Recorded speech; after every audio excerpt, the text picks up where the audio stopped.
C'est lui au premier. Tu veux la mettre? Bonsoir chers amis et bienvenue en ce mois de décembre qui clôt l'année 2025, désormais historique, puisque vous n'êtes pas sans savoir qu'à la fin du mois d'octobre, nous avons lancé avec le maire Michael Delafosse, mais également Scorchna, la Zipperman, un processus de création d'un site muséal sur l'emplacement du bâtiment synagogal médiéval, à rue de la Baralerie, avec pour ambition de raconter l'histoire des Juifs du Languedoc, des Juifs d'Occitanie, des origines à nos jours, cette histoire glorieuse de transmission du savoir entre les libérés musulmanes et la chrétienté féodale. Mais non content effectivement de s'inscrire dans la longue durée avec ce processus muséal, nous avons dimanche inauguré, toujours avec le maire Ephraim Corsia, sans omettre Mme Saméon, la préfecture de l'Hérault, nous avons dévoilé la liste des déportés juifs de Montpellier et de l'Hérault pendant la Seconde Guerre mondiale et la Shoah, une liste qui n'avait jamais été établie auparavant, 180 noms de représentants de la loi mosaïque d'Israélites ramassés par les autorités vichistes et nazis et déportés dans les camps de la mort. Certains sont revenus, mais la plupart ont disparu dans l'enfer concentrationnaire. Donc une actualité dense avec deux moments très forts qui clôturent une année 2025 historique, puisque c'était le 25e anniversaire et que nous sommes heureux de voir ces deux réalisations qui resteront à la postérité. Une cadence effrénée, nous avons organisé 2 à 3 conférences par mois avec le Printemps des consciences avant l'été. Et puis effectivement, ce week-end, nous avons avec l'association Séphari, mais également l'Institut Maïmonide et d'autres organismes, mis sur pied la 6e édition du Salon du Livre des Mondes Juifs. Et Charles Guy et toute son équipe nous avaient concocté une très belle programmation, un beau programme avec Denis Olivet, Pierre Assouline, Shoshana Kobzar, Haïm Corsia, Gilles Anous et bien d'autres. Et vous avez pu, pour ceux qui étaient présents, acquérir leurs ouvrages, signer, les voir signer, puis surtout les entendre débattre et parler de leurs récentes publications. Alors ce soir, c'est une conférence inédite. Le sujet n'avait jamais été traité à Montpellier. Et pour ce faire, les bijoux de l'Orient, les bijoux de Seine et l'Orient à la fin du 19e et début 20e, nous recevons une jeune universitaire, une brillante, Anaëlle Dominé-Choucroux, qui nous vient de Paris et qui va nous parler dans quelques instants d'un sujet qui, pour la première fois, va être traité à Montpellier. C'est donc un cadeau que l'on vous fait, effectivement, pour ce mois festif, qui, très bientôt, verront pour les représentants du mosaïsme fêter, d'une part, Hanouka, pour les chrétiens Noël, et pour tout le monde Noël, puisque, évidemment, c'est maintenant le côté non religieux qui l'a emporté. Alors, Anaëlle Gobineau-Choucroune est docteure en histoire de l'art, elle est chercheuse et curatrice indépendante. Elle a soutenu sa thèse à l'Université de Strasbourg, laboratoire Arche, le bijou de Seine et l'Orient, 1870-1914, qu'elle a soutenu, cette thèse de doctorat, sous la direction de Christine Peltre. Elle a soutenu l'année dernière, en 2024, ses terrains de recherche en France et à l'étranger, les archives, les réserves et ateliers de costumes des théâtres, opéra et cabaret, réserves de musées de bijouterie, d'artisanat, d'ethnographie, services patrimoine, de maisons bijouterie, joaillerie et haute couture, assistant de recherche universitaire à l'université Ben Gurion du Negev, à Beersheba, pour ceux qui connaissent Israël, collaboration avec le Azrieli Center for Studies on Sephardic Diasporas, recherche d'archives francophones autour des diasporas d'Afrique du Nord. Toute jeune, elle est professeure d'histoire de l'art et d'archéologie du judaïsme à l'école du Louvre, elle du Flore, Palais du Louvre, à Paris, lancement notamment de la première chaire de ce type à l'EDN et cours de premier cycle. Ce qu'elle va nous présenter, c'est les focus spécifiques liés au judaïsme développé, bijoux et judaïsme, les bijoux dans la Bible et leur adaptation moderne, la représentation des Juifs sur scène à l'époque coloniale, la robe de mariée juive marocaine et son artisanat traditionnel, et la bague de mariage juive séfarade médiévale, effectivement un bijou qui est surmonté, vous le savez, d'une petite maison où il est inscrit bonne chance en hébreu, Mazel. C'est un plaisir, c'est un honneur de recevoir une jeune chercheuse. Elle ne sera pas la seule cette année, puisque nous recevrons également Noémie Leroy, et que pour la dernière conférence de l'année 2025, avec effectivement sur le génocide avec Yann Jurovic, une autre chercheuse, cette fois-ci, ça sera Léa Pérez, animera le débat avec nous. Merci Anaël d'être venue de Paris et je te donne tout de suite le micro pour nous présenter cette belle conférence. Merci beaucoup, Mickaël. Je vais juste vérifier que le téléphone est en silencieux. Je vous invite à faire de même. Ça arrive. Donc si les téléphones sont pas silencieux.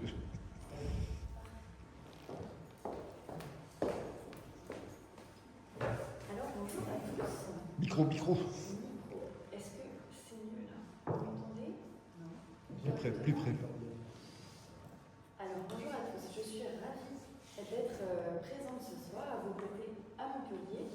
Merci Mickaël pour ton invitation. Je suis vraiment ravie de pouvoir partager mes recherches et mes centres d'intérêt avec vous ce soir.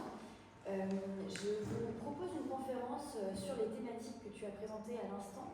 De façon un petit peu plus large, je l'ai appelée bijouterie et judaïsme, mais vous verrez que les thématiques traitées sont assez larges.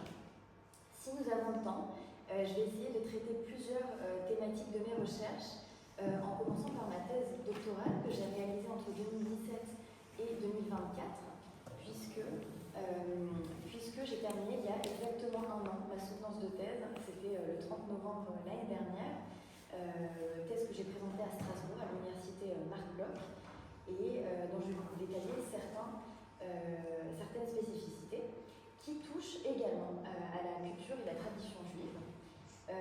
Dans un deuxième temps, je vous présenterai en détail l'un de ces bijoux juifs, le Rochen HaMishpat, le pectoral du grand prêtre du Temple de Jérusalem, qui est un bijou particulièrement intéressant, que je considère comme le bijou juif par excellence, qui est un bijou masculin, ce qui va un petit peu nous changer les deux chapitres qui suivent, qui seront consacrés à cette bague fascinante, ce type de la bague de mariage juive, non pas séfarade, mais plutôt ashkénaze européenne, qui est soit surmontée d'une petite maison avec Mazal Tov, à la période médiévale, soit en bandeau floral, richement orné avec de l'émail, nous le verrons. Et si nous avons le temps, je vous ferai quelques partages autour de la Kswat Gvera.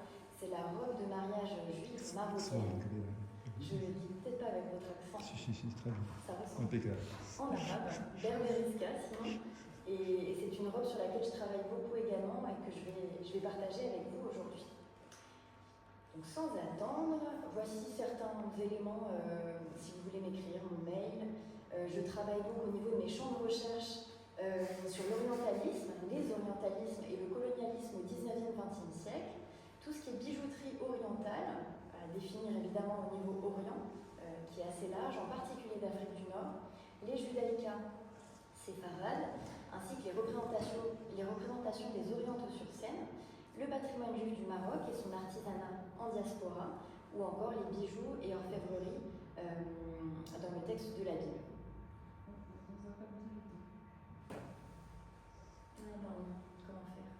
Comment faire? Je ne sais pas si j'ai votre mail. Le mail est bien écrit au milieu. Anaël@gobinet.com. Ah, ok, c'est là-dessus. Pour commencer, j'aimerais en quelques mots vous rappeler un petit peu mon parcours. J'ai donc fait cette thèse à la suite de mes études à la Sorbonne, en histoire et archéologie, histoire de l'art et archéologie, à Paris 4. Et pendant ma thèse de doctorat, à partir de 2020, pendant 3 années, j'ai eu la chance d'être recrutée par le musée d'art et d'histoire du judaïsme à Paris, que vous connaissez peut-être, qui est dans ce très beau bâtiment, hôtel de Saint-Aignan, dans le Marais, l'ancien quartier juif de Paris. Et j'ai eu la chance pendant 3 ans d'être formée au métier de conservateur et de travailler sur plusieurs expositions, et également d'exposer et de contribuer à la refonte, en quelque sorte, de la présentation des judaïcas, les objets de culte, de rituels juifs, qui ont beaucoup de points communs avec mon sujet doctoral, le bijou de scène orientaliste, que je vais vous présenter ensuite. J'ai pour cela eu la chance d'être subventionnée par la Fondation Rothschild pour la culture, qui soutient plusieurs projets en Europe autour de la valorisation du patrimoine juif. Dans ce musée, j'ai eu la chance notamment de diriger, de coordonner une exposition sur le travail du photographe, photoreporter de l'agence Magnum, Patrick Zachman, dont le travail est particulièrement intéressant. Et ici, nous avons détaillé dans une grande exposition sur 3 étages, 300 mètres carrés, des voyages de mémoire.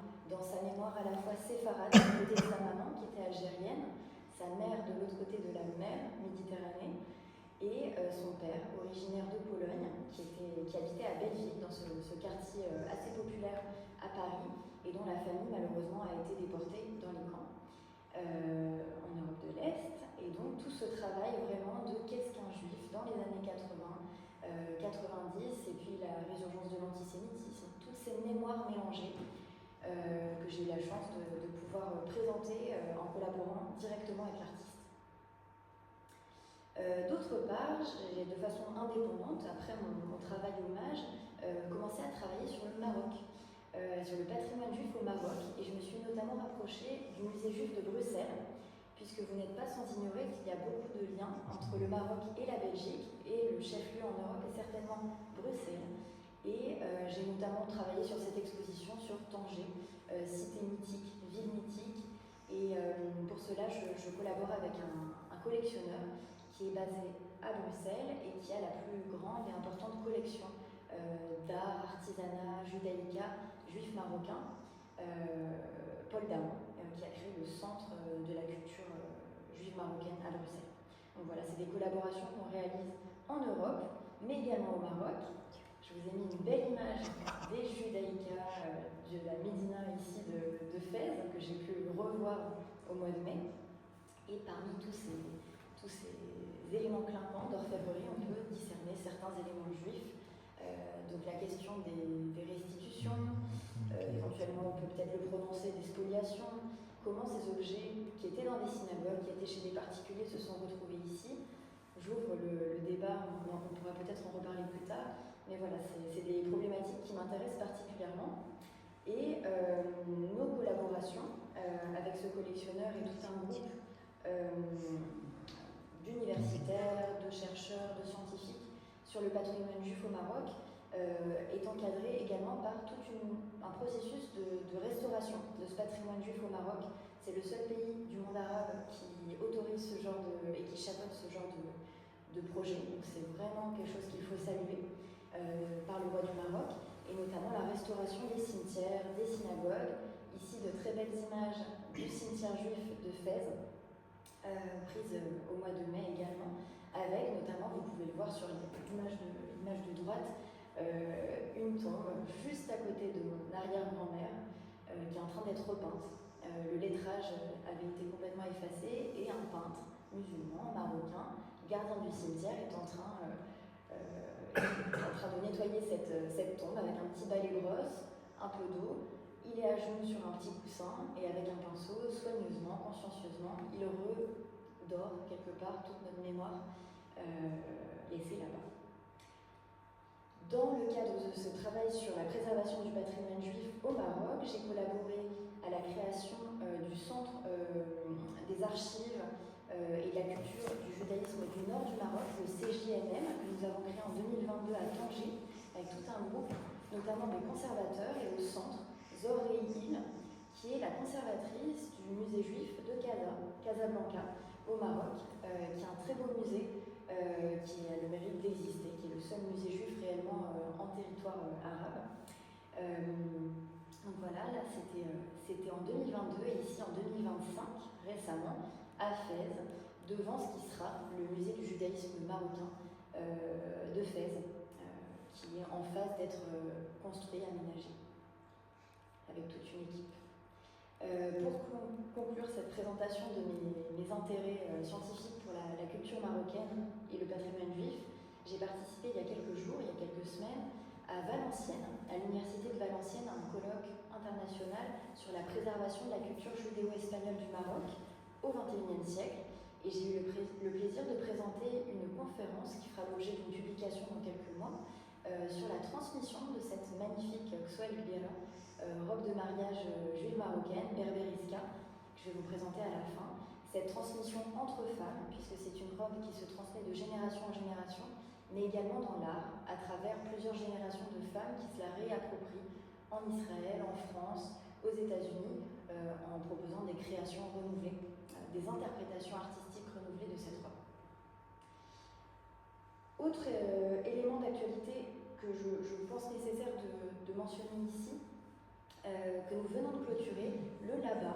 LABA est un concept qui a été créé il y a quelques années à New York et qui maintenant s'est répandu dans le monde, à San Francisco, à Berlin, à Paris, à Barcelone. À Paris depuis cette année. C'est un laboratoire artistique d'études des textes juifs qui propose à certains artistes sélectionnés sur dossier qui s'intéressent à la culture et à la tradition écrite juive d'imprégner leur création artistique d'un nouveau regard sur le judaïsme. Nous leur proposons différents cours, conférences, coaching pour les aider à renouveler leur création artistique. Et donc, il y a quelques jours, le 19 novembre, nous avons inauguré une exposition avec la présentation, la restitution de cette résidence d'artistes. 8 artistes qui ont été sélectionnés, qui ont travaillé pendant 6 mois autour du changement. C'était la grande thématique qu'on leur a proposée cette année. Et certainement, l'année prochaine sera à nouveau renouvelée cette initiative du LABA à Paris. Si vous êtes intéressé, vu que vous êtes à Montpellier, c'est pas très loin, il y a également un LABA à Montpellier qui propose aussi pas à Montpellier, Barcelone, pas encore à Montpellier. Je me disais aussi. Que j'ai vu. J'y ai pas réellement participé, mais je connais les organisateurs et ils m'ont justement parlé du LABA Paris, ils ont fait le lien. Tout à fait. Voilà, donc vous avez une très belle photo, par exemple, de Sarah Macarine, en bas à gauche, que vous voyez un petit peu difficilement. Je vais vous la recentrer. C'est un portrait de sa grand-mère. Et c'est assez rare de photographier nue sa grand-mère. C'est un portrait qu'elle a appelé subtilement Mikvé, avec toute cette réflexion autour de ses racines algériennes, famille juive algérienne qui a traversé la Méditerranée. Sa mère et sa grand-mère ont traversé la mer. Et voilà, elle a présenté ce très beau cliché lors de l'exposition. Il y aurait beaucoup à dire sur les autres artistes, on pourra y revenir plus tard. Maintenant, mon sujet doctoral.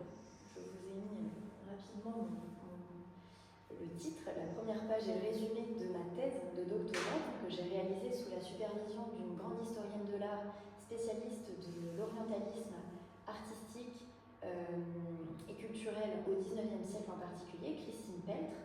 Mon sujet de thèse était le bijou de Seine et l'Orient, de façon très générale.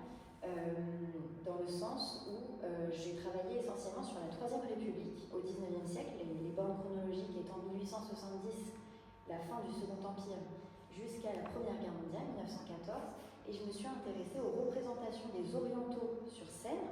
Parmi ces orientaux, vous verrez, la Bible et les Juifs occupent une part importante, puisque l'affaire Dreyfus notamment est comprise dans cette période chronologique, donc c'est particulièrement intéressant du point de vue des représentations antisémites. Au XIXe siècle, donc au théâtre, à l'opéra, au musical, au cabaret, les différentes formes d'expression où on peut retrouver des juifs représentés sur scène, que ce soit en France, en particulier à Paris évidemment, les archives que j'ai consultées étaient essentiellement parisiennes, mais également à Nice, où je me suis rendue, dans d'autres villes, à Strasbourg, à Londres, à Milan, avec la Scala de Milan, à Vienne, différents opéras et théâtres en Europe.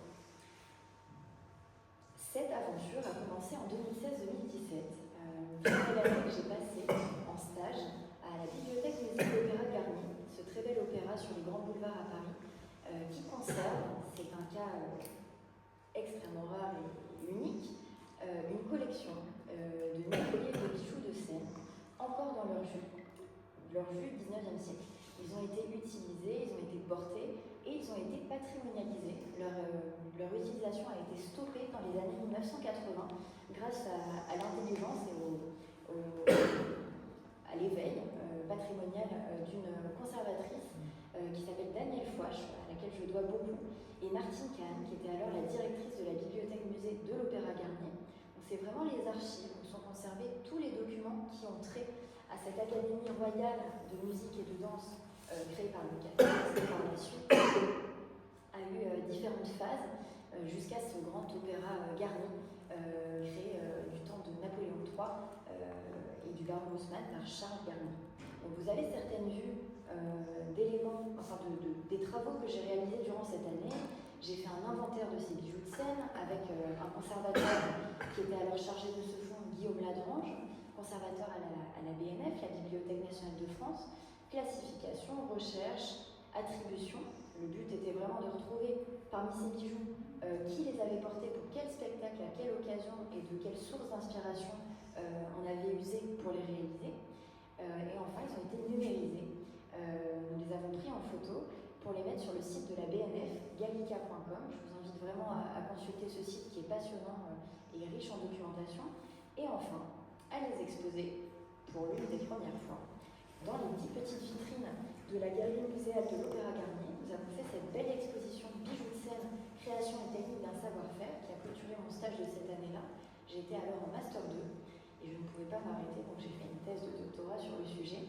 Et j'ai réalisé qu'un tiers de cette collection, qui était très importante à l'Opéra Garnier, un tiers de cette collection pouvait être qualifiée d'orientaliste, puisqu'elle avait une forme, des matériaux, des références à l'Orient, de façon générale, dans cette vision coloniale et artistique au XIXe siècle. Dans le cadre de cette thèse doctorale et mes recherches sur le sujet, j'ai collaboré à plusieurs expositions dont je vous ai mis ici les affiches. Bijoux de scène, que je viens de vous présenter à l'Opéra Garnier, artisan de la scène, au Centre national du costume de scène et de la scénographie de Moulins, au centre de la France près de Clermont-Ferrand. Peut-être que vous connaissez ce beau musée dans une caserne de l'époque Louis XIV. Salombo, qui était un monument littéraire de Flaubert, que vous connaissez sûrement, qui a donné lieu à de nombreuses représentations artistiques et notamment opératiques, lyriques, avec en 1892 ce très bel opéra de Reyer, qui était un wagnérien, Salombo. Et enfin, vous l'avez évoqué tout à l'heure, bijoux de scène de la Comédie Française, cette très belle exposition présentée par l'École des Arts Joailliers Van Cleef & Arpels, où je suis d'ailleurs, je vais pas mentionner, l'un des professeurs d'histoire du bijou depuis maintenant un an. Nous avons réalisé cette belle exposition pour exposer ces bijoux de scène, un ensemble de bijoux de scène restaurés grâce au mécénat de cette grande maison de haute joaillerie Van Cleef & Arpels, pour les dévoiler aux yeux du public et les faire connaître. Certains artistes, interprètes,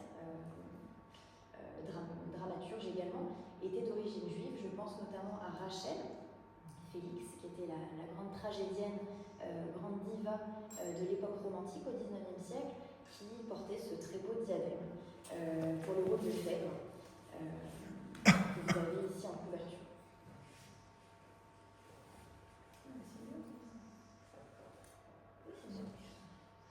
Voici certaines vues des expositions auxquelles j'ai contribué. Sur votre gauche, vous avez des vues de cette belle exposition Van Cleef avec la panoplie de scène de Julia Barthé, une grande vedette de la Comédie Française qui a été en 1899 bijoutée par la Ligue, on reviendra dessus. Ou encore cette représentation du grand prêtre du temple de Jérusalem sur laquelle on va revenir aussi pour Athalie, un spectacle de Racine, une tragédie de Racine, ou encore cette belle exposition qui a eu lieu au Petit Palais à Paris, l'ancien Palais des Beaux-Arts, en 2023, avec la monstration, la présentation de la panoplie en turquoise bleue, portée par Sarah Bernard, dans le rôle de Cléopâtre, la reine d'Égypte. Tout ça étant très orientaliste, on verra en quoi. J'ai fait plusieurs communications, je vous ai mis ici les références, notamment dans le cadre du Festival d'Histoire de l'Art de Fontainebleau, qui a lieu au château de Fontainebleau le premier week-end de juin chaque année. Et d'ailleurs, j'ai le plaisir de vous annoncer que la prochaine édition sera sur le Maroc et la mode. Donc vous vous doutez bien que cette belle robe dont je vous ai parlé sera visible à nouveau. J'essaierai de proposer des conférences sur le sujet au mois de juin prochain.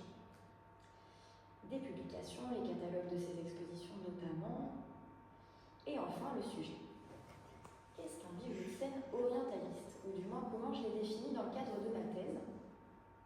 Ici, vous avez une spectaculaire, c'est le cas de le dire, coiffe, réalisée pour la fée de Cendrillon, cet opéra de Massenet qui a été réalisé en 1899, vraiment au tournant, au basculement du 19e-20e siècle, en pleine belle époque. Rappelez-vous, en 1900, il y a cette belle exposition universelle qui va animer Paris, notamment avec la présentation de la fée électricité et de nombreuses créations, inventions industrielles et du savoir-faire français, son excellence, parmi lesquels les bijoux de scène de l'Opéra de Paris.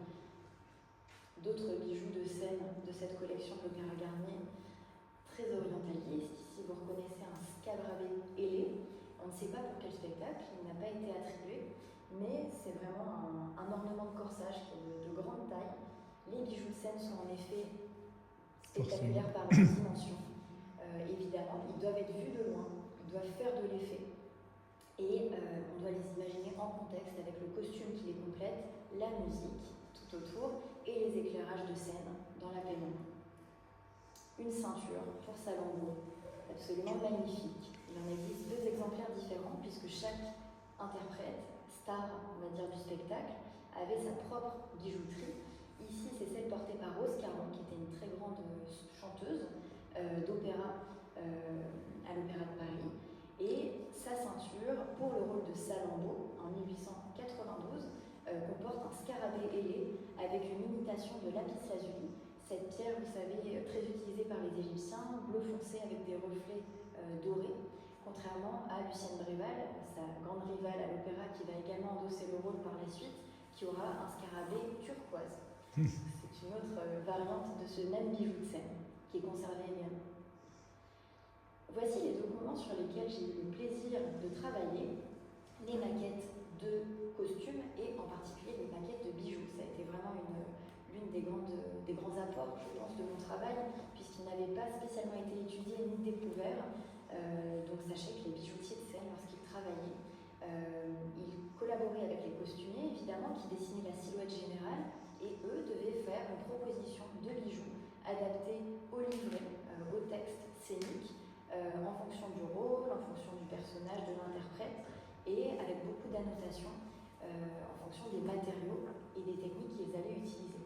Donc ici, vous avez des croquis très beaux qui datent de 1822 pour un spectacle emprunté au livre que vous connaissez des Mille et une nuits, Aladdin ou la lampe merveilleuse, qui était un ballet féerie avec évidemment des bijoux à foison.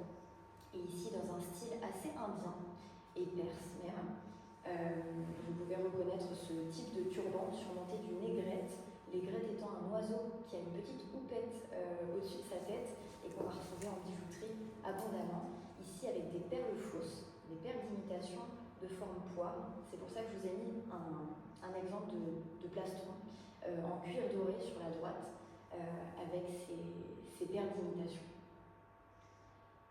Donc les matériaux du bijou de scène sont évidemment des matériaux en faux, je mets des guillemets en toc, si on peut l'oser, des matériaux qui imitent la bijouterie précieuse, mais ne le sont pas vraiment. Dans le cas des bijoux de scène de l'Opéra Garnier ou de la Comédie Française, on est vraiment sur la fine fleur du bijou de scène, vraiment les plus coûteux, les plus prestigieux, puisque ces institutions étaient subventionnées par l'État et avaient des moyens très importants. On va utiliser des métaux qui sont dorés ou argentés avec des technologies, des techniques modernes comme l'électrolyse, qui est un bain de métal dans lequel on va par exemple plonger l'argent, car oui, on peut utiliser pour les bijoux de scène de l'argent de bas titre, qui est moins prestigieux qu'un autre type d'argent, mais surtout l'utilisation de cuivre ou encore de laiton, qui sont des métaux dorés, qui vont s'oxyder avec évidemment les utilisations, les manipulations, la transpiration de l'acteur sous les néons qui va interpréter son rôle. Donc régulièrement, le bijou est redoré. Il est assorti de pierres qui sont parfois de vraies pierres. Ça dépend vraiment des interprètes, de leur prestige. N'oubliez pas que les interprètes sont visités. C'est une façon de faire au XIXe siècle, sont visités dans leur loge par les grands mécènes des théâtres. Je pense évidemment à Sarah Bernard ou encore à Rose Caron, ces grands interprètes qui doivent donc avoir des bijoux de scène qui sont somptueux de près, mais également de loin. Donc elles ont la chance d'avoir des bijoux parfois en turquoise, en lapis lazuli, avec des opales, ces pierres iridescentes blanches, avec des reflets qu'on peut trouver en Éthiopie notamment, ou encore du corail, cette roche organique minérale plutôt rouge ou rose, mais également des perles qui sont souvent des perles d'imitation. Ça peut être des perles en verre, en bois, en argent, en métal, des perles soufflées qui sont en verre recouverts d'une texture qui rappelle un petit peu la perle véritable.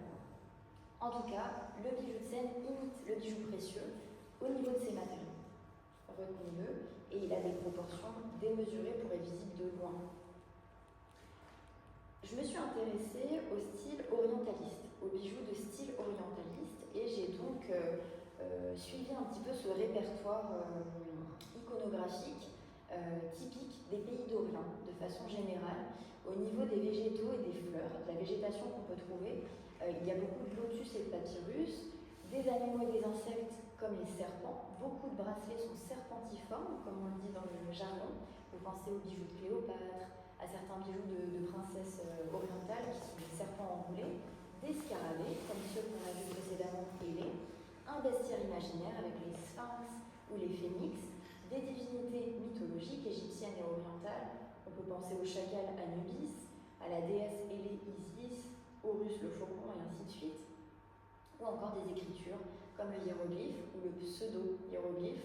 Idem pour l'hébreu, on a du pseudo-hébreu, vous le verrez tout à l'heure, c'est amusant, et de l'arabe ou du pseudo-arabe. Dans l'idée, c'est des lettres, des formes qui rappellent à l'inconscient collectif européen quelque chose d'oriental, un pays lointain, et on va au théâtre comme on voyage à cette époque du développement aussi du tourisme, progressivement, voilà, à cette époque-là.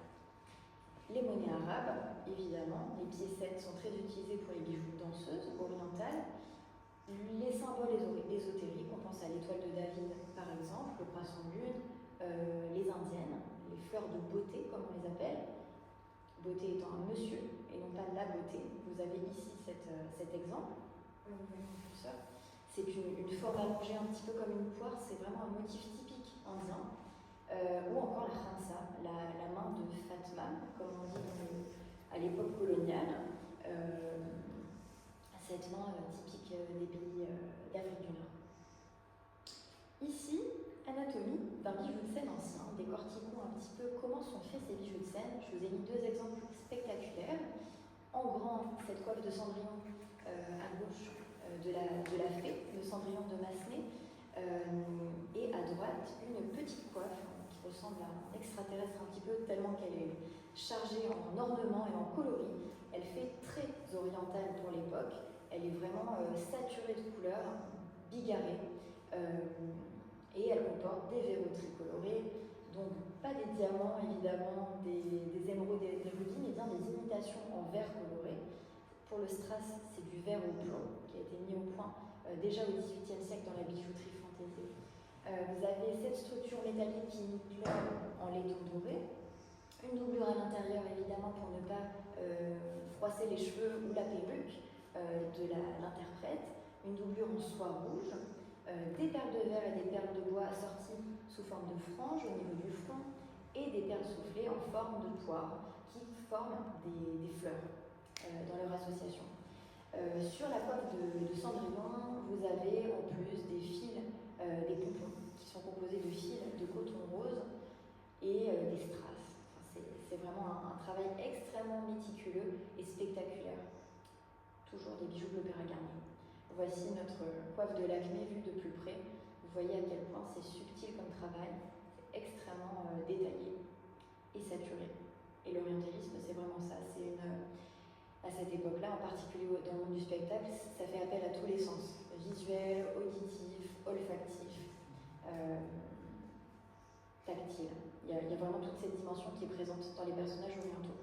Une autre coiffe, ici pour Aïda, ce grand spectacle égyptisant de Verdi, compositeur italien réfugié à Paris en 1880, pour une reprise. Le spectacle ayant été créé à Paris pour l'ouverture du canal de Suez en 1869, avec, vous le reconnaissez peut-être, Anubis, ce dieu qui est à tête de chacal ici, dans le bandeau qui est caché, une sorte de phénix pas spécialement égyptisant, aux ailes déployées assez inquiétant, des fleurs de lotus et à l'arrière un nœud décoratif à 2 rubans. On ne comprend pas vraiment pourquoi.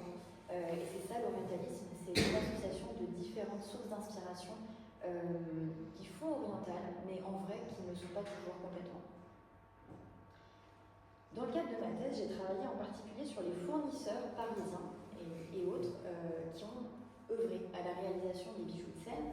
Je vous l'ai dit tout à l'heure, des dessinateurs de costumes et artistes peintres, des bijoutiers de théâtre qui réalisent des bijoux, mais également des armuriers, ceux qui créent les armures de scène, d'imitation et les armes, des accessoiristes, des couturiers, des tailleurs, des brodeurs qui réalisent vraiment les costumes en eux-mêmes, des estampeurs et fabricants de perles artificielles et de garnitures diverses qu'on va rajouter sur le bijou de scène, des fleuristes et plumassiers qui vont permettre de garnir de plumes et de fleurs artificielles ou réelles les bijoux de scène, et des marchands d'étoffes, ainsi de suite. Je vous ai mis une petite carte de Paris, si vous êtes peut-être familier de cette capitale.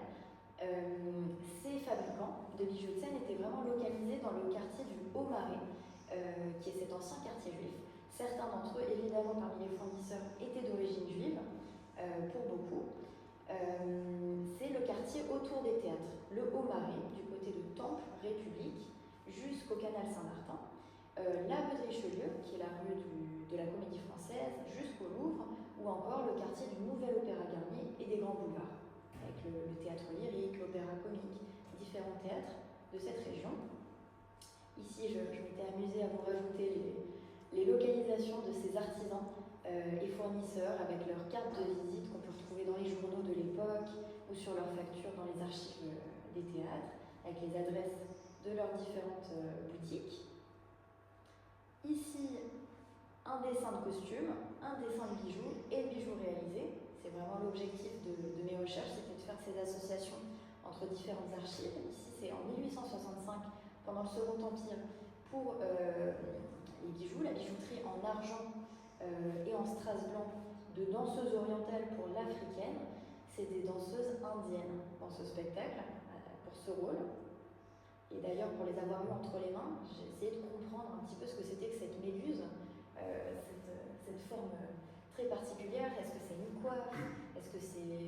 Je ne savais pas vraiment. Et le diamètre de l'arceau est tellement fin, c'était impossible d'imaginer que c'est une ceinture.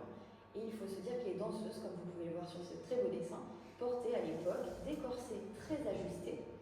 Donc leur mouvement était complètement limité sur scène, provoquant très souvent des évanouissements, évidemment, compte tenu de la chaleur. Et elles avaient donc ce qu'on appelle presque des bracelets de taille. La taille était tellement ajustée avec le corset que les danseuses pouvaient porter des bijoux très très fins. Pour les chanteuses d'opéra aussi, même si elles devaient utiliser leur organe vocal, elles avaient en général plus de coffres, elles avaient une poitrine plus généreuse morphologiquement, mais vous pouvez le voir sur ce portrait de Gabriela Croce, elle a également un corset très ajusté, et par-dessus ce très beau plastron de style égyptien en cuir rouge, assorti d'émail de style égyptisant, pour ce spectacle africain une fois de plus qui se passe en Inde. C'est un cas d'école ce spectacle, on pourra peut-être y revenir. Vous avez tous en tête certainement quand on pense aux danseuses orientales de la belle époque des années 1900, Mata Hari, qui est devenue espionne pendant la guerre, qui portait au début du XXe siècle ces emblématiques bustiers bijoux. Elle se produisait notamment devant les invités de Monsieur Guinet, l'orientaliste qui étudiait beaucoup les langues orientales et qui a créé le musée à Paris, le musée Guinet de son nom. Et elle se produisait en faisant des danses sacrées, indiennes, soi-disant, elle qui était hollandaise et qui prétendait descendre des prêtresses de Java. Et l'Opéra Garnier possède non pas des bijoux de Mata Hari, mais des bustiers de danseuses utilisés dans le cadre de spectacles orientalistes, comme ceux que je vous mets ici à l'écran, utilisés aussi bien dans un contexte indien, avec le Grand Mogol, ou un contexte plus mythologique, gréco-romain, avec ce spectacle Aphrodite, où on a ce très beau bustier serti de turquoise et d'imitation de turquoise. Les bijoux de scène, en fonction des interprètes, peuvent être également réalisés avec des matériaux précieux, je vous l'ai dit, et même par des grands noms de la bijouterie joaillerie. Ici, je vous ai mis un cas d'école magnifique qui a été réalisé par René Lalique, qui est conservé à Versailles, au musée Longines, qui n'est pas très connu, mais qui est à côté du château de Versailles, avec cette très belle coiffe rayonnante pour le rôle de Bérénice, reine de Palestine, amante de Titus, dans cette tragédie de Racine, Bérénice, du siècle des Lumières. Et donc cette coiffe a été réalisée au tournant des 19e et 20e siècles, en 1899. Rappelez-vous, la coiffe de Cendrillon qu'on a vue tout à l'heure aussi, spectaculaire, date de la même période. Ici pour la Comédie Française, avec l'association d'imitations de Camet, avec des scènes mythologiques de Vénus et d'Amant, qui rappellent un petit peu des scènes de Pompéi ou de la mythologie gréco-romaine, des Isis, cette divinité égyptienne, en ivoire. C'est ça qui est extraordinaire. Sur ce bijou de scène, on retrouve là des Isis ailées, qui peuvent rappeler certaines architectures néo-byzantines, des églises qu'on retrouve notamment à Paris ou dans d'autres villes, surmontées comme ça d'anges avec des ailes, très hiératiques, ou encore des palmettes. Et ce qui est particulièrement innovant sur cette coiffe, vous pouvez la voir ici portée par Julia Barthé avec son costume, toute la panoplie que vous avez vue en vitrine tout à l'heure à l'exposition Van Cleef & Arpels, on la voit avec la ceinture et le collier. Ce qui est innovant, c'est qu'en 1899, la Ligue propose un bijou en aluminium. C'est pas de l'argent, qui est très lourd, mais c'est de l'aluminium, qui est très léger, et qui est considéré comme un matériau précieux, un matériau de grand luxe. Et Julia Barthé, qui est vraiment la grande rivale de Sarah Bernard à la Comédie Française, va l'arborer fièrement. Ce grand nom de la joaillerie lui dédie ce bijou. Son adversaire, je viens de le dire, Sarah Bernard, a également la chance d'être bijoutée, ou du moins elle insiste vraiment pour l'être, par des grands noms aussi de la joaillerie de l'époque. Je pense à Fouquet, la maison Fouquet, ou encore Mucha, le grand dessinateur et artiste polyvalent qui va réaliser les affiches de ses spectacles, ici pour Médée. Elle est en costume et elle va porter ce bracelet serpent, très innovant, très moderne, unique en son genre, couvert d'émail et avec une mosaïque sur la tête du serpent d'opale. Donc vous pouvez voir vraiment que c'est un bleu qui est iridescent, qui brille et change de couleur de façon assez maléfique et surprenante. Et ce bracelet monte sur le bras et se termine par des chaînettes qui enserrent les doigts et une sorte de bague, une autre tête de serpent. Donc c'est un bijou extraordinaire qui a été réalisé en 1898 et qui déjà annonce le style de l'art nouveau. Fouquet, Mucha font vraiment partie de cette mouvance tournant 19e, 20e siècle, art nouveau, qui a un style d'art total qui va se déployer dans plein de disciplines, des arts décoratifs en particulier. Au niveau des sources d'inspiration orientales que j'ai étudiées dans le cadre de ma thèse, il y en a eu plusieurs, je vous les détaille ici. L'Égypte antique, évidemment, avec ce grand spectacle phare, je vous l'ai dit, 1869, Aïda, repris en 1880 avec d'autres costumes et d'autres bijoux à l'Opéra Garnier. Vous avez ici des dessins très intéressants pour Faust à droite, avec Mademoiselle Montaubry, qui est une danseuse déguisée en égyptienne. C'est un moment de Faust, cet opéra de Gounod, 1869 aussi comme Aïda d'ailleurs, où Faust va avoir une vision, c'est une bacchanale, c'est un spectacle c'est un spectacle dans le spectacle, c'est une sorte de carnaval avec des personnages orientalistes qui sont présentés et notamment cette danseuse égyptienne nubienne qui porte cette coiffe typique des pharaons. Donc il n'y a absolument rien à voir, rien à faire sur la tête d'une danseuse orientale, mais ça fait égyptien donc c'est utilisé pour cette scène. Et bien plus tard, au début du XXe siècle, ce très très beau dessin du costumier Muselaire qui va au Louvre et qui reproduit ce qu'il voit au Louvre en détaillant très précisément les différents éléments de la bijouterie égyptienne pour les coiffes de déesses et pour les coiffes de pharaons. Donc l'Égypte ancienne est une source majeure d'inspiration pour les costumiers bijoutiers de scène, des spectacles orientalistes, l'époque et les récits bibliques. donc sous l'Antiquité également, avec ici une très belle vue, je vous l'annonce déjà, du Rochen à Mishpat, le pectoral, le rational, comme on dit en latin, avec ici une copie de ce pectoral mythique présenté dans le livre de l'Exode de l'Ancien Testament, avec 12 pierres qui représentent les 12 tribus d'Israël. C'est un livre qui est détaillé qui est décrit, dépeint en détail au chapitre 28 du livre de l'Exode. Si on a le temps, on en lira quelques passages tout à l'heure. Je ne reste pas longtemps sur le sujet, on reviendra dessus. La Mésopotamie ancienne, le Proche-Orient ancien, est également une source d'inspiration très importante. Pensez à tous ces grands tyrans et rois comme Sardanapale, Nabucodonosor, qui ont fait les grandes œuvres de la Mésopotamie ancienne, ont eu des palais absolument magnifiques avec des fresques et des bas-reliefs qui ont inspiré les bijoutiers et les costumiers de scène orientalistes de l'époque. Et vous avez 2 dessins de part et d'autre très intéressants pour un spectacle, un opéra qui s'appelle Sémiramis, du nom de la grande reine guerrière de l'Antiquité, terrible et cruelle d'après les archives, qui a donc inspiré cet opéra. Et vous pouvez constater à quel point les maquettes sont identiques à des relevés archéologiques. Il s'agit véritablement de maquettes de costumes destinées à la création de costumes, mais le costumier, enfin le dessinateur de costumes, Alfred Albert, qui est un très grand costumier du Second Empire, les années 1850-60, s'est amusé à réellement reproduire des dessins archéologiques qu'il avait pu contempler dans des livres notamment de Botta, qui est un grand archéologue qui a travaillé sur ces régions du monde. Et voilà, c'est vraiment des relevés archéologiques qu'il va réaliser comme maquette de costume. La bijouterie, en particulier pour les hommes, dans cette source d'inspiration, est foisonnante. Que ce soit les boucles d'oreilles, les colliers, les bracelets de poignets, de bras, les épées, tout est absolument couvert de bijoux et d'or et intéresse beaucoup les artisans de l'époque. L'Antiquité phénicienne aussi m'a pas mal occupée, puisque les Phéniciens sont ce peuple voyageur de l'Antiquité en Méditerranée, qui vont faire le lien entre l'Afrique du Nord, le Proche-Orient ancien, et on y retrouve à la fin du XIXe siècle les premières preuves archéologiques avec ce type de bijoux qui vont être exposés au Louvre, que les costumiers pourront aller voir et copier avec beaucoup de couleurs, des formes nouvelles et surprenantes. Je vous ai mis 2 exemples ici.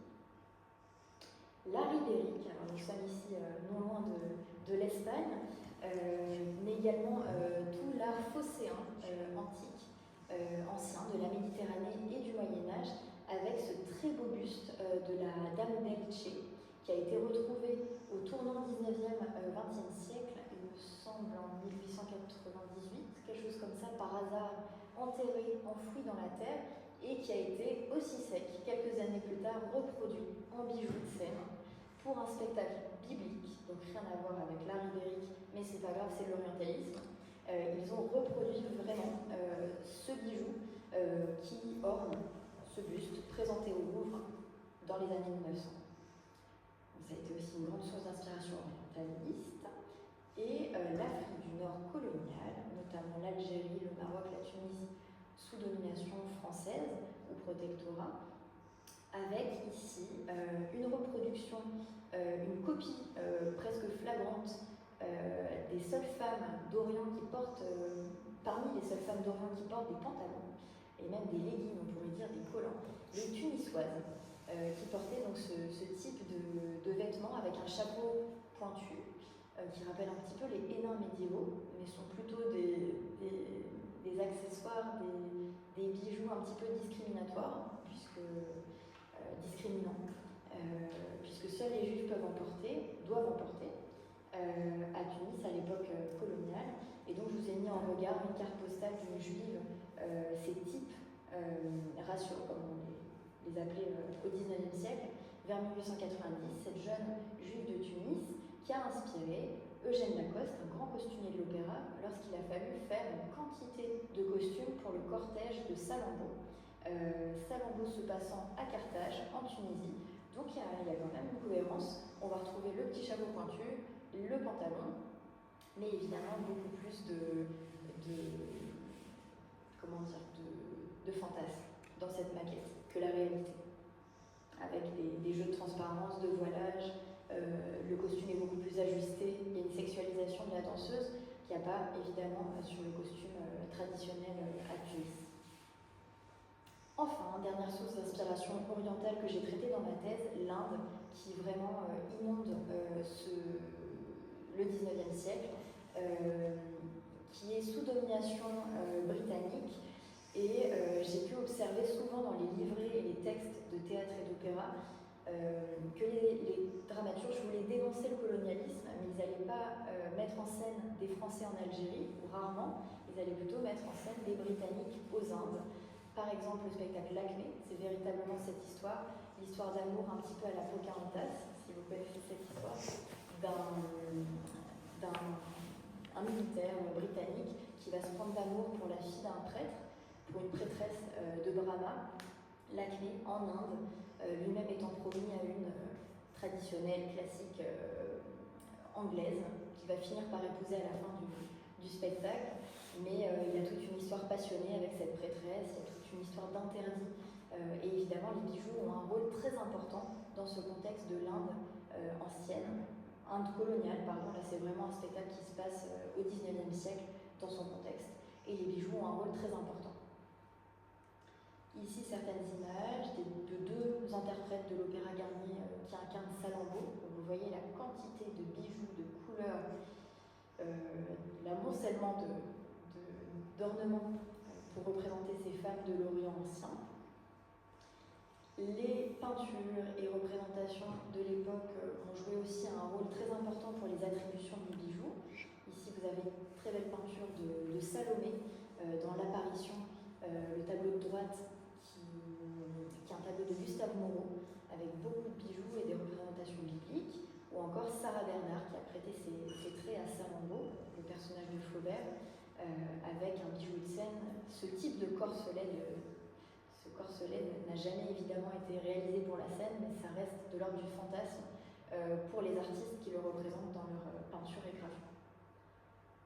Ici, pour terminer, une parure véritable orientale, retrouvée en contexte archéologique plus contemporain, d'une reine qui s'appelle Puabi, dans le cimetière royal d'Our, en Irak, qui date de 2600 avant notre ère, et qui est donc une reine sumérienne, qui était couverte, sa momie a été retrouvée avec tout un ensemble de bijoux, d'ornements dorés et de perles impressionnants, et c'est conservé au British Museum de Londres.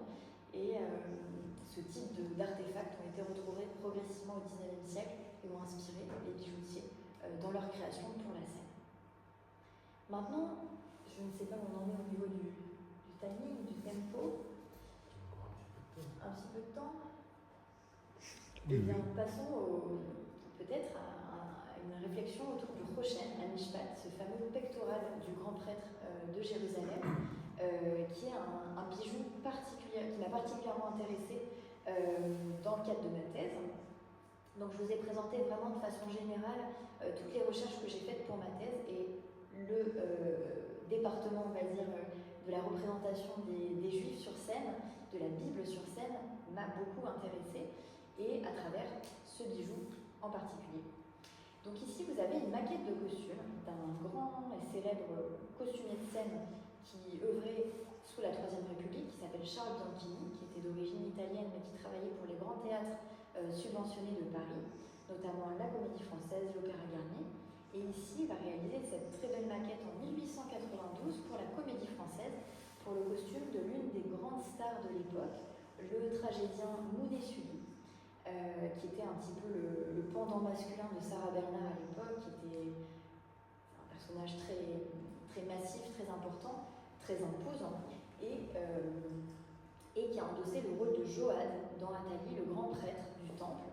Et pour ce faire, Bianchini, le costumier, a réalisé une reconstitution très très impressionnante, très minutieuse au bouton de chemise près de ce grand prêtre, qui est dépeint au chapitre 28 de l'Exode, du livre de l'Exode dans l'Ancien Testament. Peut-être que vous êtes familier avec ce passage de la Bible, mais c'est le moment où Dieu commande à Moïse de faire réaliser par Bezalel, le premier artiste, le premier artisan, le costume de Aaron, qui va être le premier prêtre du temple de Jérusalem. Rappelez-vous, il y a 3 étapes pour le temple. Il y a le Mishkan, qui est cette tente portative dans le désert. Ensuite, il y a le temple de Salomon, qui est bâti en dur à Jérusalem, en fixe, qui va être détruit par Nabuchodonosor en 587 avant notre ère. Et ensuite, le temple restauré par Hérode, comme on dit, qui va être détruit en 70 après Jésus-Christ par les légions romaines et Titus à leur tête. L'arc de Titus à Rome sur le forum romain relatant cet épisode. Donc, dans le chapitre 28 de l'Exode, Dieu commande à Moïse de faire réaliser le costume du Kohen Agadol, le grand prêtre du temple, et de ses assistants, d'une façon extrêmement précise. Alors, je ne sais pas si je vous la lis ou pas. On va regarder rapidement. On n'a pas le temps de tout voir, mais en tout cas, je vous le mets à l'écran.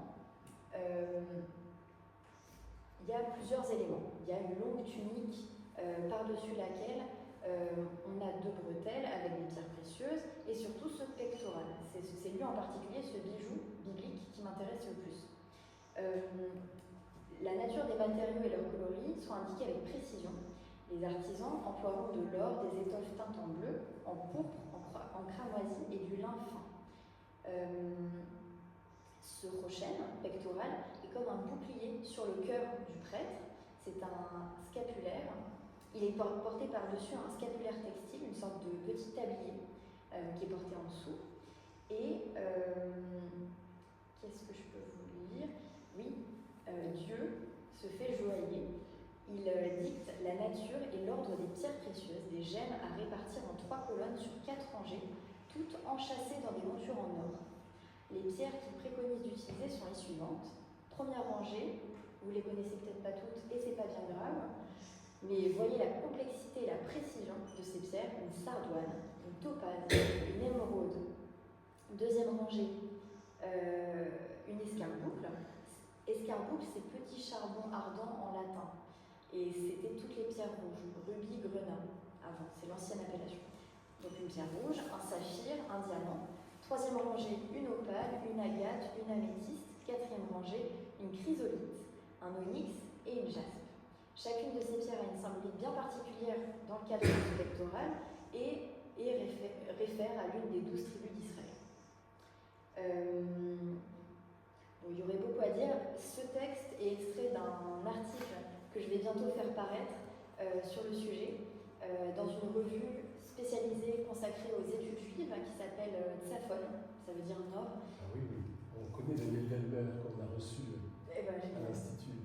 C'est Daniel qui est en train de relire mon article que vous verrez donc dans quelques mois publié au printemps prochain sur le projet. Bravo.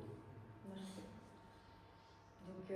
Donc voilà, ce prochain Mishpat est imité, comme vous pouvez le voir plus ou moins fidèlement, par les artisans de la Comédie Française en 1892 dans le cadre de cette reprise de Athalie de Racine.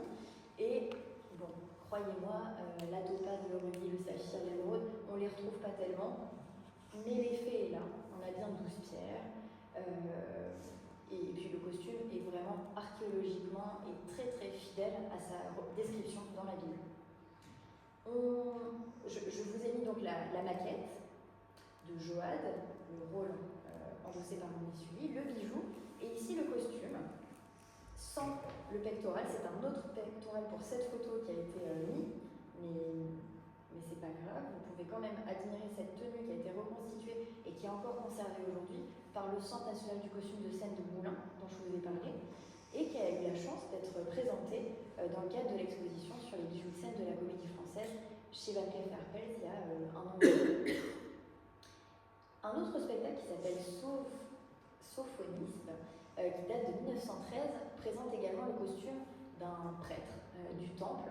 Mais ce qui m'intéresse le plus, c'est donc ce pseudo-hébreu, comme je vous l'expliquais tout à l'heure. C'est minutieux, regardez, des heures à essayer de comprendre, mais il n'y a rien à comprendre.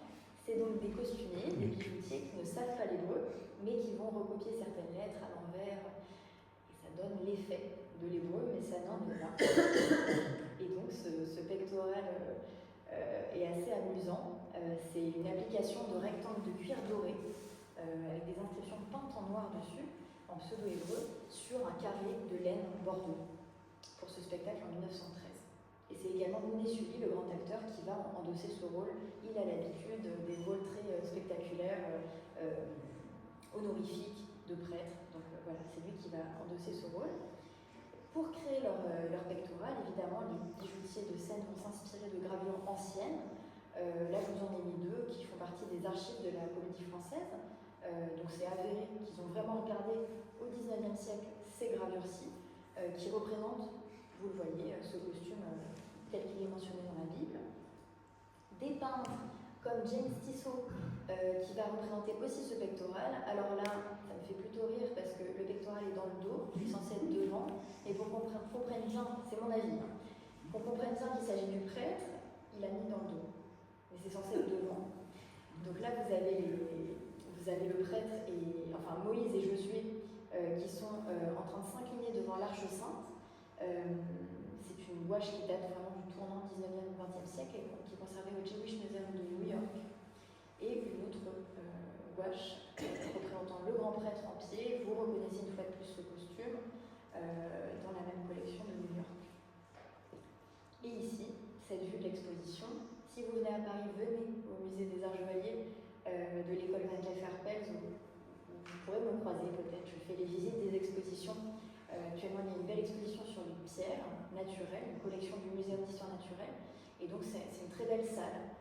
Vous pouvez voir les ornements au plafond. C'est une salle dans un hôtel particulier du XVIIIe siècle, avec un ornement de stuc 19e siècle. C'est là qu'on présente nos expositions. Et ici, vous avez vraiment le mannequin qui porte le pectoral initial que je vous ai montré de la Comédie Française et le costume en entier, avec des archives du musée juif de Paris qui étaient présentées à côté, et une Bible avec la description du texte. Donc c'était particulièrement émouvant et intéressant de le voir présenté là en 2024. Maintenant, passons à un autre chapitre, si on a un petit peu de temps, rapidement. Quelqu'un a fait des centaines de kilomètres pour venir voir ce sujet, je crois. Peut-être pas. Deux pas. L'histoire de la bague de mariage juive européenne, je dirais plutôt ashkénaze. Et j'aimerais introduire ce sujet avec ce magnifique tableau de Rembrandt que vous connaissez certainement, La fiancée juive, qui a été peinte sur toile à l'huile en 1665-69 et qui est conservé au musée principal de Amsterdam. Pourquoi on parle de la fiancée juive sur cette belle peinture? On voit des bourgeois, certainement dans le commerce, de profession, peut-être marchands de textiles, puisqu'ils sont très richement habillés. Et ce qui nous intéresse en particulier, c'est ce très beau détail du jeu de main sur le ventre, la poitrine de la femme, la future épousée, ou jeune épousée. Est-ce que ça va marcher? Je veux pas qu'il saute. Voilà. C'est un détail qui est très émouvant, parce que le mari met sa main évidemment sur le ventre de celle qui vient d'épouser, symbole de leur génération et descendance à venir. Mais ce qui m'intéresse le plus, c'est les bagues. Donc là, sur les mains de la femme, on voit une bague à la main droite au petit doigt. Je n'ai pas spécialement de signification, si ce n'est que c'est un diamant, que c'est très imposant, c'est une très belle bague. Mais ce qui m'intéresse le plus, c'est certainement cette bague-ci. Main gauche, index, avec une sorte de bague en bandeau, qui a l'air richement ornée. C'est peut-être des diamants, c'est peut-être de l'émail, et on va voir pourquoi dans un instant. Le type de la bague de mariage européenne ancienne peut être divisé en deux catégories. Ici, je vous ai mis un ensemble de bagues qui est conservé actuellement au Musée d'art et d'histoire du judaïsme à Paris, où j'ai eu le plaisir de travailler, qu'on présente dans la salle des temps de la vie, du berceau à la tombe, de la naissance jusqu'à la mort, en passant par cet heureux événement du mariage. Donc, vous avez une très belle vitrine, si vous venez visiter le musée, vous la verrez, avec ces bagues, qui sont des bagues qui sont rentrées dans les collections du musée du Moyen-Âge à Paris, l'hôtel de Cluny, avant d'être données au musée juif de Paris, et qui faisait partie de la collection de Isaac Strauss, pas le compositeur viennois, de Isaac Strauss, qui était également un musicien, puisqu'il était le chef d'orchestre des bals de la cour de Napoléon III sous le Second Empire, mais qui était également le premier collectionneur véritablement d'art juif, de judaïca, sous le Second Empire au XIXe siècle, et qui a commencé commencé à collectionner ces bagues de mariage juives anciennes, médiévales et Renaissance. Et donc il y a deux types qui existent. Vous pouvez voir déjà dans cette vue qu'il y a des bagues avec un petit édifice dessus, une petite maison, et des bagues plutôt bandeaux, florales, avec un ornement plus décoratif, plus ornemental. Donc cet ensemble ici, on ne sait pas exactement si ces bagues viennent d'Allemagne ou d'Italie. On dit qu'elles sont plutôt de la Renaissance tardive, 16e, 17e siècle, qu'elles sont réalisées en or, en émail et avec des perles. Alors attention, ce n'est pas des perles minérales de mer, c'est vraiment des perles, des billes d'or, des billes d'argent, des billes d'émail, mais pas des vraies perles. Et c'est un dépôt du musée de Cluny du Moyen-Âge qui les présente au musée juif de Paris. Cette collection a transité par la collection de Charlotte de Rothschild. Lorsque Isaac Strauss est décédé, c'est Charlotte de Rothschild qui a racheté la collection pour la donner au musée de Cluny, parce que Isaac Strauss voulait réellement que sa collection rentre dans les collections publiques de l'État français en tant qu'israélite, comme on le disait au XIXe siècle, avec cet amour de la France, du pays qui l'accueille. Il était d'origine alsacienne, et donc dans les collections françaises, ces bagues ont été intégrées et sont visibles. Ces bagues, donc, sont de deux types. Les bagues médiévales dateraient, je vais vous montrer d'autres exemples, en général du XIIe, XIIIe siècle.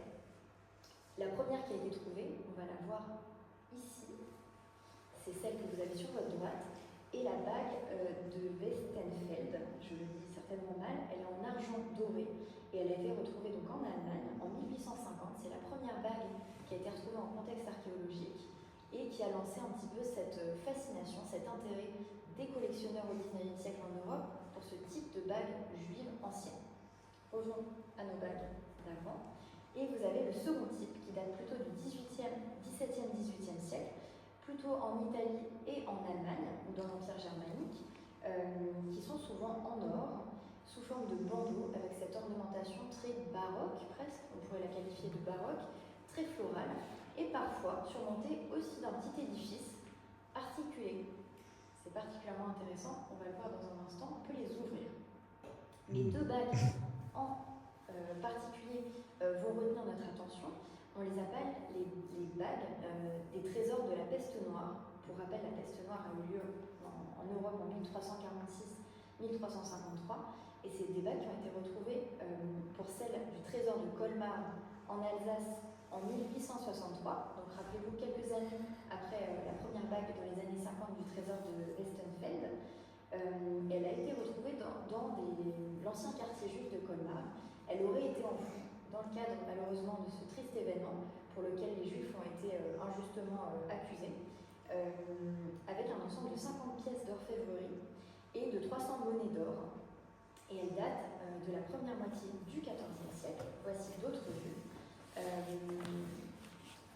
C'est donc une bague qui est en or, qui est surmontée de ce petit édifice avec des lettres hébraïques, Mazal Tov, bonne chance, bon augure, c'est une formule de célébration du mariage des époux, et non pas des pierres précieuses, mais bien de l'émail rouge qui permet d'imiter les pierres précieuses, parce que selon la halakha, la loi juive médiévale, il est précisé qu'on ne peut pas mettre autre chose que de l'or sur les bagues de mariage, de cérémonie, puisqu'il est plus facile après de les expertiser, d'expertiser leur valeur si elles sont sans pierres précieuses. Donc l'émail est vraiment une peinture, un vernis qu'on va appliquer et faire cuire sur l'or, qui va un petit peu servir de parade pour défier, contourner cet interdit. C'est une bague qui est spectaculaire, monumentale. C'est aussi pour ça qu'elle m'intéresse par rapport aux bijoux de scène. Elle est utilisée vraiment dans le cadre de la cérémonie maritale, sous la roupa, ce dénuptial utilisé le jour du mariage juif, et portée à l'index, enfin portée ce moment-là, enfilé à l'index gauche de la jeune épousée, qui le présente à l'Assemblée. L'Assemblée valide ou non cette bague et sa valeur, et le mariage est scellé. Le mari n'oublie pas évidemment de prononcer par la loi de Moïse et d'Israël, tu m'es consacré, avant d'épouser sa femme. Et donc ces bagues sont uniquement portées le jour de la cérémonie et non pas au quotidien, comme vous pouvez vous en douter. Ça, c'est vraiment le premier type de bague. Le deuxième type dont je vous ai parlé, c'est des bagues bandeaux qui sont plus ornées, plus colorées, comme celle-ci que vous avez du British Museum, qui fait partie des collections du British Museum. Et celle-ci est particulièrement intéressante, puisqu'elle a ce petit édifice, cette petite toiture, qui symbolise, tout comme la maison, le temple de Jérusalem détruit, le foyer à bâtir pour les époux, qui a un petit toit mobile. On peut l'ouvrir, et c'est une bague à secret qu'on peut retrouver beaucoup au Moyen-Âge et à la Renaissance pour mettre des poisons. Qu'est-ce que j'allais dire, des poisons? Ça peut arriver, mais surtout des parfums, des odeurs, parfois des poisons, mais pas dans un cadre marital a priori. Un horrible lapsus que je viens de faire. Et souvent est inscrit à l'intérieur Mazel Tov, dans ce petit toit. Cette bague serait datée, je pense, du XVIIe, XVIIIe siècle, mais on n'en est pas certain, parce qu'en fait, avec cette bague de mariage vive, il y a eu un essor énorme, un intérêt des collectionneurs européens tel au XIXe siècle que tout le monde voulait sa bague de mariage vive ancienne et qu'il n'y en avait évidemment pas assez disponible pour tout le monde. Et donc, il y a eu des faux qui ont été créés. Et les musées voulaient tous en avoir une. Maintenant que la discipline art judaïque a été initiée au XIXe siècle et que des études, des expositions étaient menées sur le sujet, les musées voulaient s'en doter, les collectionneurs aussi, et donc beaucoup de faux ont évidemment circulé.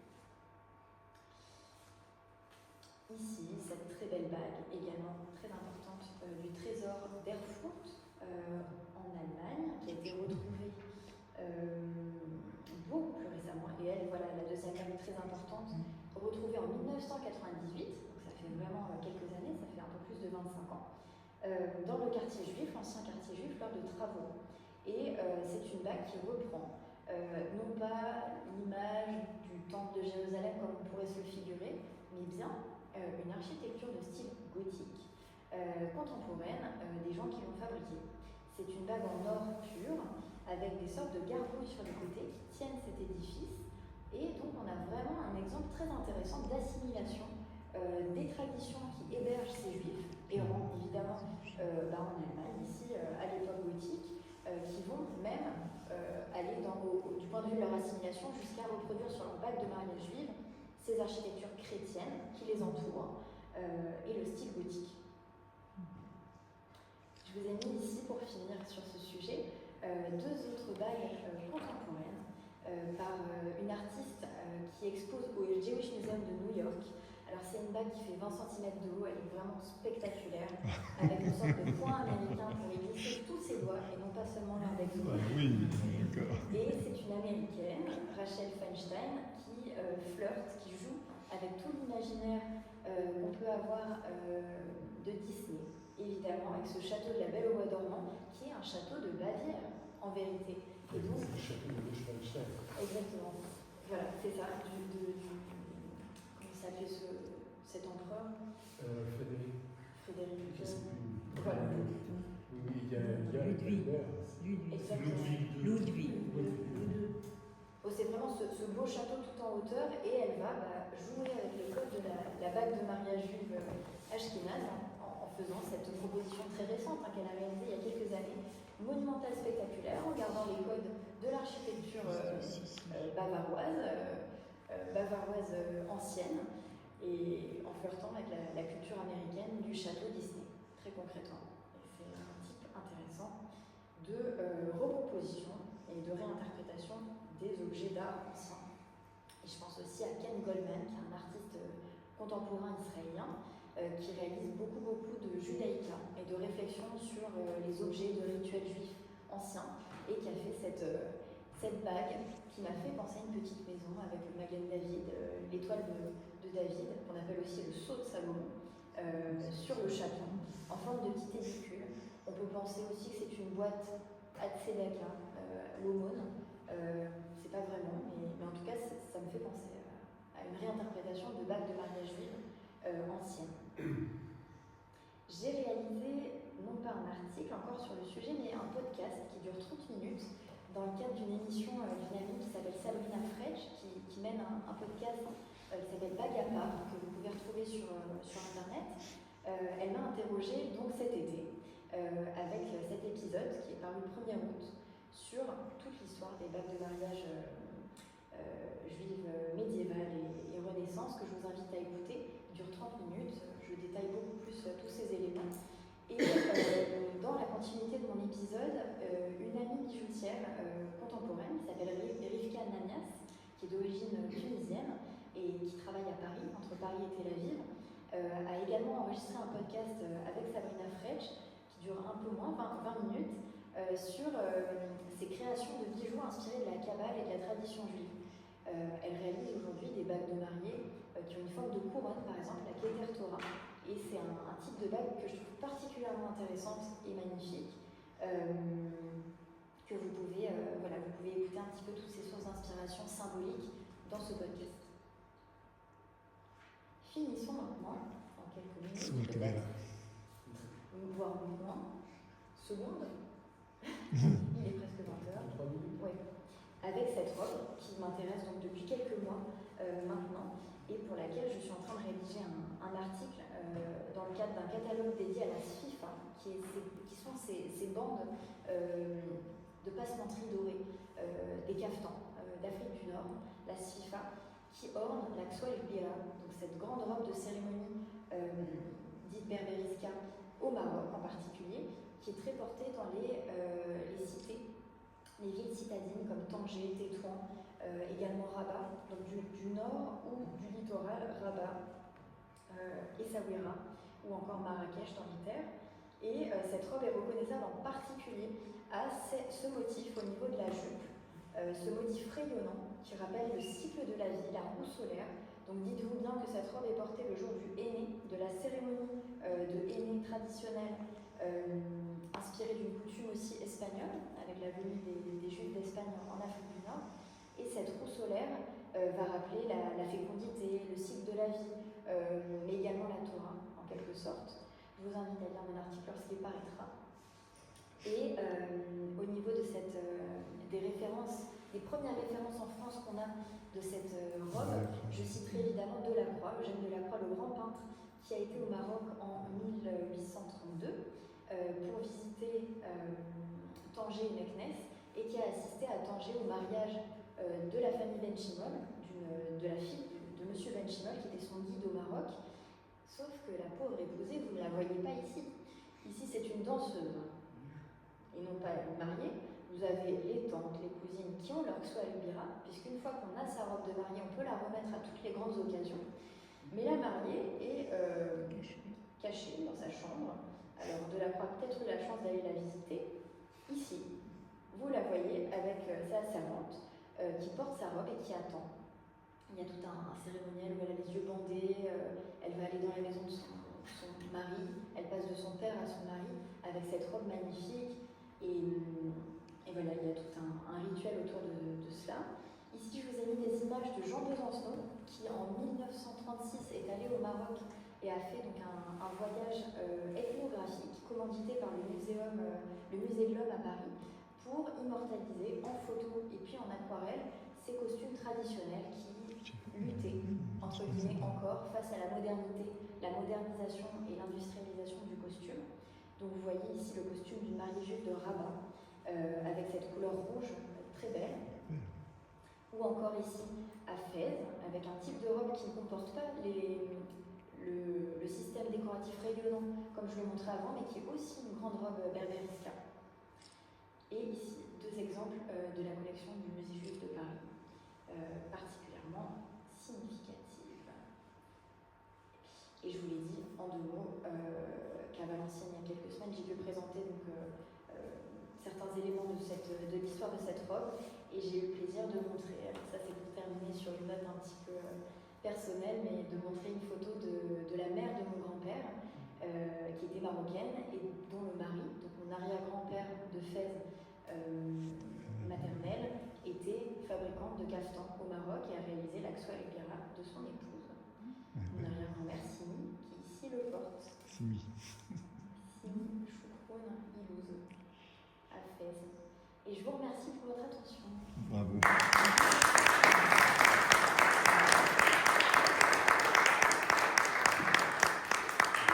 Merci Annelle. Tu nous as offert un beau cadeau en ce mois festif. C'est un petit bijou de conférence.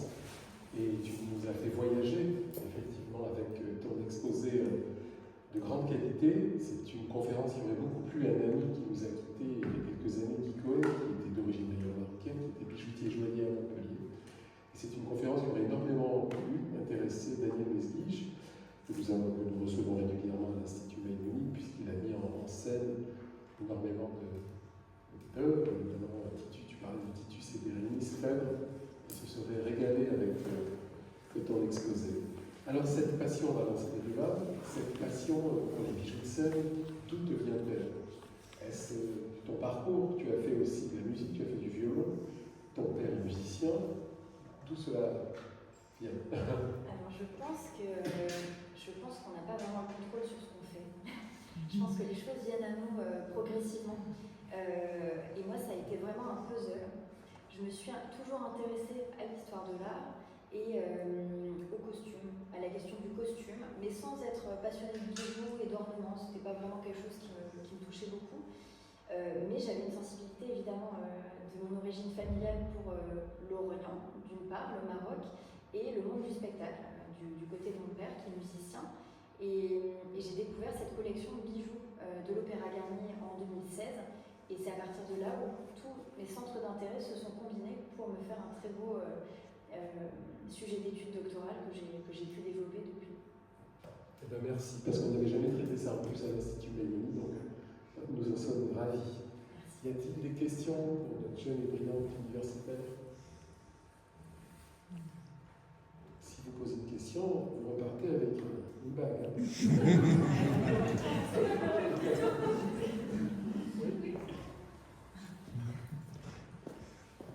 Mais il ment, hein, cette présentation. Merci beaucoup pour cette passionnante présentation. Voilà, moi, personnellement, tout ce qui est bijoux, ferronnerie et également des bijoux d'imitation, ça me passionne, ça m'intéresse beaucoup. Et j'ai une question. Alors, en fait, il y a, donc, toutes les parties étaient très intéressantes de la conférence.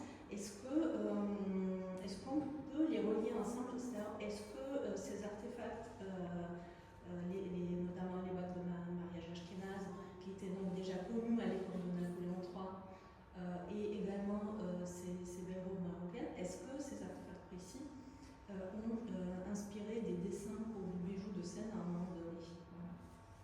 Ouais. Merci. Merci pour votre question, vous avez bien raison de me la poser. Alors malheureusement, aucune bague avec petite maison sur scène que j'ai retrouvée. J'aurais voulu, mais non, je n'ai pas ma connaissance. Cependant, le caftan ou la robe de mariage d'inspiration marocaine, j'ai un exemple dans un spectacle qui s'appelle le Tribut de Zamora. Ça se passe en Andalousie, entre les morts et voilà d'autres... toute une histoire qui se passe comme ça en Andalousie à l'époque médiévale. Et en effet, Gabriela Gross, qui est la grande chanteuse d'opéra qu'on a vue dans l'Africaine, porte un caftan inspiré de la Berberisca.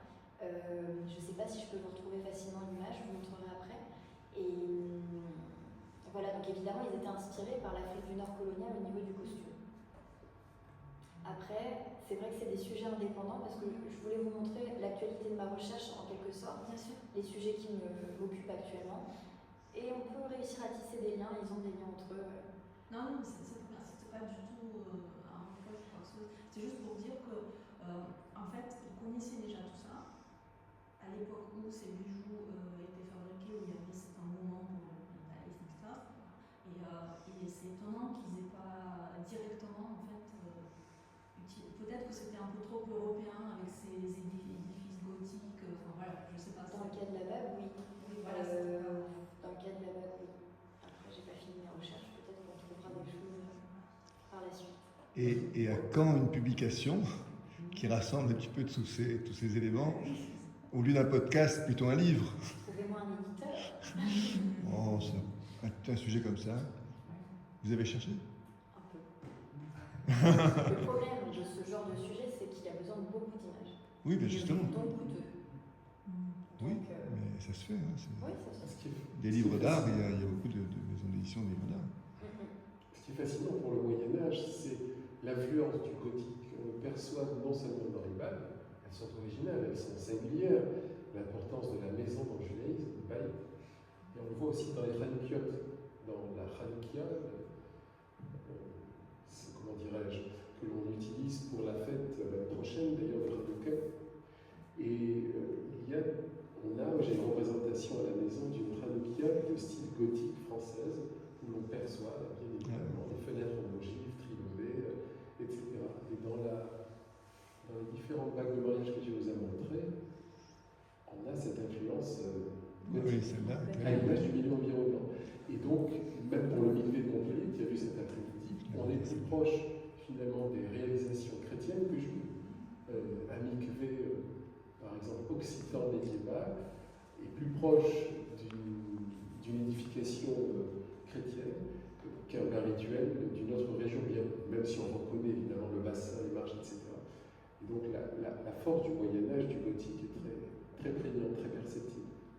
Oui, c'est une forme d'assimilation qu'on va retrouver pour beaucoup de cultures juives, en fonction des localités où ils sont implantés. Je pense même aux périodes très anciennes, antiques, où certaines synagogues de Galilée ont une inspiration romaine ou grecque très forte au niveau architectural, avec des motifs proprement juifs, mais une inspiration aussi. Alors, ce que tu nous as montré, on voit l'Italie, on voit l'Alsace, vous avez moins de mérite parce qu'effectivement, il y a une présence continue de juifs. Il n'y a pas eu d'expulsion. Bon, on connaît le statut d'Alsace-Lorraine. Pour ce qui est de l'Italie, c'est une expulsion à l'intérieur, avec l'invention du ghetto. Donc, on a moins de mérite à retrouver des bijoux. Nous, si on devait retrouver dans les restes synagogaux de la Baravie des bijoux, on aurait plus de mérite ici et là, parce qu'il y a une absence de juifs du Moyen-Âge à la Révolution française. En tout cas, c'est magnifique. Hein, Oui, je très, sais pas ce que vous en pensez. Super. D'autres questions pour Anaël? Et nouveau surtout, parce que c'est vrai que c'est des choses qui sont Oui. moins connues, beaucoup Absolument. moins connues. Non. Bien, en tout cas, on va la remercier Ah oui. pour cette belle conférence, cette inédite, singulière communication.